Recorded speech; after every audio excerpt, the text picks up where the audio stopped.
Cabo desbalanceado, cabo balanceado. E aí, será que existe alguma diferença mesmo? Será que um é melhor do que o outro? Fica comigo nesse vídeo que eu vou dar exemplo prático e fazer você entender de uma vez por todas essa questão. Bom, antes da gente começar esse vídeo, eu quero mostrar aqui dois cabos que são bastante populares e que vão ter, então, um sistema diferente no que diz respeito aí ao balanceamento, né? Esse aqui da esquerda é o XLR, a galera também chama aí de Canon, é o cabo popular do microfone. Esse aqui é um cabo balanceado. Deixa eu desconectar aqui, ó, vou mostrar para vocês, né?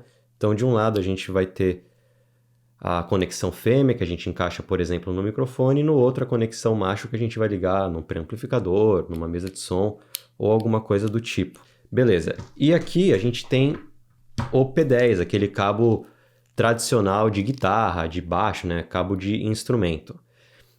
Esse aqui não é balanceado, diferente do XLR que eu mostrei. Mas o que é importante frisar aqui, para você não se confundir, é o seguinte: não é porque é P10 que é desbalanceado. Existe P10 balanceado, mas esse aqui, ó, ele é o cabo mais popular que você vai ver aí, que você vai encontrar em loja, vai querer ligar seu violão, sua guitarra. Então, esse daqui, ele é desbalanceado, mas você pode encontrar um P10 balanceado, você pode encomendar. Tem até P10 que é estéreo, então assim, não é o tipo de conexão, não é se é P10 ou XLR, a questão é o que está dentro, né? É o próprio componente, é o próprio cabo, as vias que estão aqui dentro. Então aqui tem duas vias, enquanto nesse daqui tem 3 vias, a gente já vai chegar nessa parte. Então esse aqui é desbalanceado, esse aqui é balanceado, tá? Esse aqui é o de microfone, esse aqui vamos dizer que seja o do violão, da guitarra.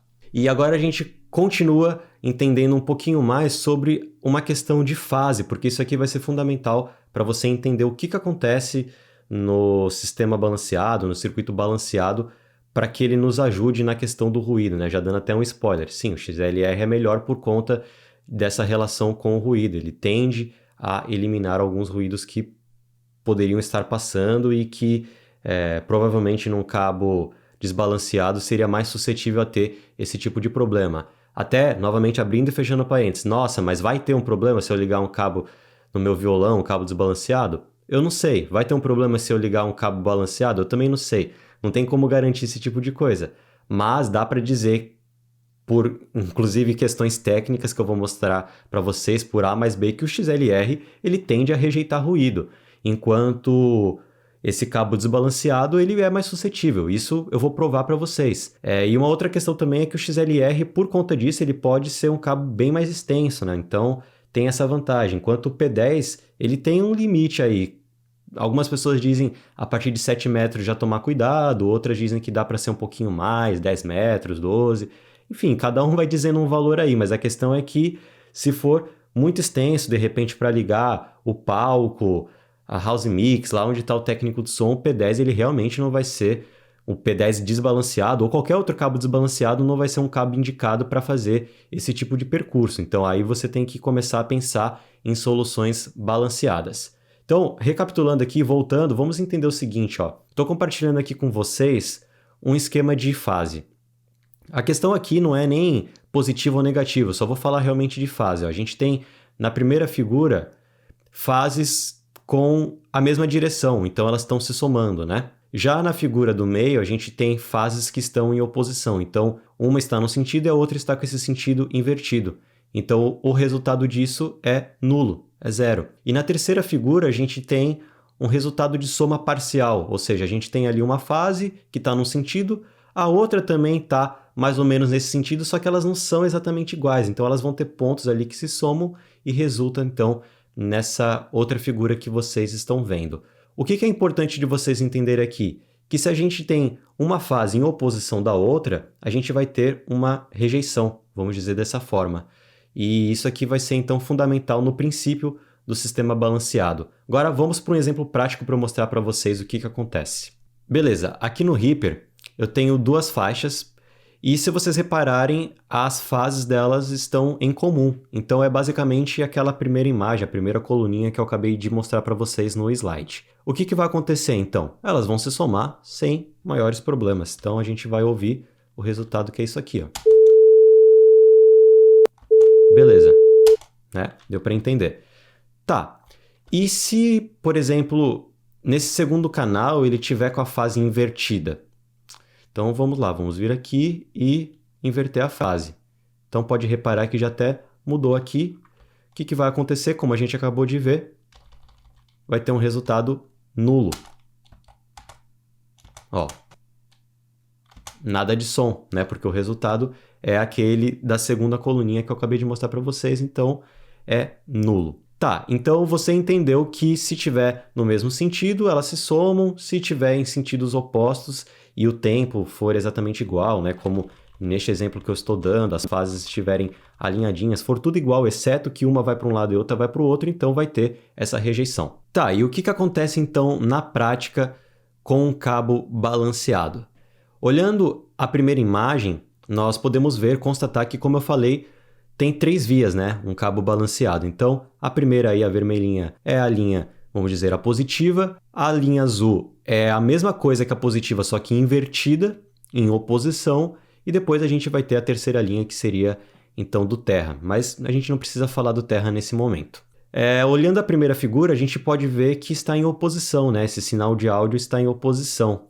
E como a gente acabou de ver, se isso acontecer e tiver tudo exatamente igual nessa oposição, a gente não vai ter som. E aí, então qual que é a vantagem disso? Calma que a gente já vai chegar nessa parte. Vamos agora para a segunda figura. Continua a mesma coisa, né? Então a gente tem ali na primeira via o sinal positivo, na segunda o sinal invertido. Só que qual é a diferença aqui? Aqui a gente tem a indução do ruído. E o ruído, ele vai se manter igual nas duas vias. Não tem essa do ruído em oposição. Beleza, entendi. Tô vendo ali que realmente o sinal do áudio está em oposição, mas o ruído está igual. E qual que é a vantagem disso então? Quer dizer que eu vou levar ruído, então eu estou cancelando o sinal do áudio que me interessa e levando ruído. Se o percurso de áudio terminasse aí realmente. Mas a gente agora vai para a terceira figura. O que acontece no final das contas? Vamos supor, você ligou o cabo lá XLR no seu microfone. E aí a gente já viu o que está acontecendo até essa segunda imagem. Quando você ligar a outra ponta lá, o conector macho, por exemplo, no mixer ou num pré-amplificador, alguma coisa desse tipo, vai ocorrer uma nova inversão. Inversão do quê? Dessa segunda via, dessa via aí que está em azul. Então, se antes ela estava em oposição à primeira via, agora ela vai ficar favorável, né? Então, tanto a via 1 quanto a via 2, elas vão se somar. Só que lembra que a via 2 ela inverteu. Então, o que aconteceu? O sinal do áudio, ele ficou no mesmo sentido do sinal do áudio da via 1, só que a gente inverteu no final das contas o quê? O ruído. Então, a gente está fazendo com que o próprio ruído se cancele. Lembra que eu falei lá no início, até a figura 2, o ruído estava na mesma direção.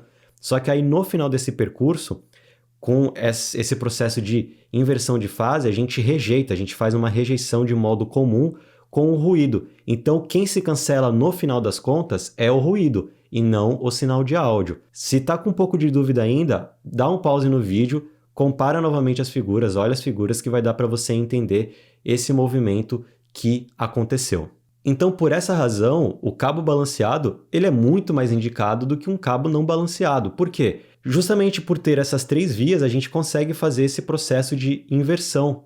E aí a gente consegue anular o ruído. Só que no cabo que não é balanceado, que é essa primeira figura, como só tem 2 vias, não é possível fazer isso, porque uma vai ser a própria via, por exemplo, positivo, e na outra vai ser o terra. Então a gente não vai conseguir fazer uma cópia da via 1 com esse sinal invertido, né, que é o princípio então do cabo balanceado. Então, se tiver 3 vias, vai dar para você fazer esse procedimento, desde que você faça tudo direitinho ali para montar o seu cabo balanceado, ou peça para alguém montar. Mas basicamente o princípio é esse. Então, o cabo que não é balanceado, ele só vai ter 2 vias e aí realmente não tem muito o que fazer. Nossa, Ayrton, mas putz, então quer dizer que se eu toco violão, então eu sempre vou ter um sistema que vai estar suscetível ao ruído, por exemplo?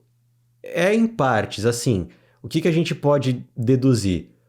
Um violão, por exemplo, geralmente ele vai ter o sistema realmente desbalanceado. Então você vai conectar esse cabo aqui no violão e tal, e beleza. Se você estiver dentro do limite aí, né, da extensão do cabo, tiver com um bom sistema de blindagem e tudo mais, pode ser que nem aconteça nada. Mas, geralmente, em casas de show, em eventos profissionais, o que a gente vai fazer mesmo numa situação dessa em que a gente tem um instrumento que, por característica, ele é desbalanceado e a gente vai utilizar um cabo desse, o que a gente pode fazer para se prevenir um pouco mais, né? A gente pode usar, por exemplo, um Direct Box, que é esse camarada aqui, ó. Eu já mostrei o Direct Box em um vídeo que eu falei sobre mesa de som.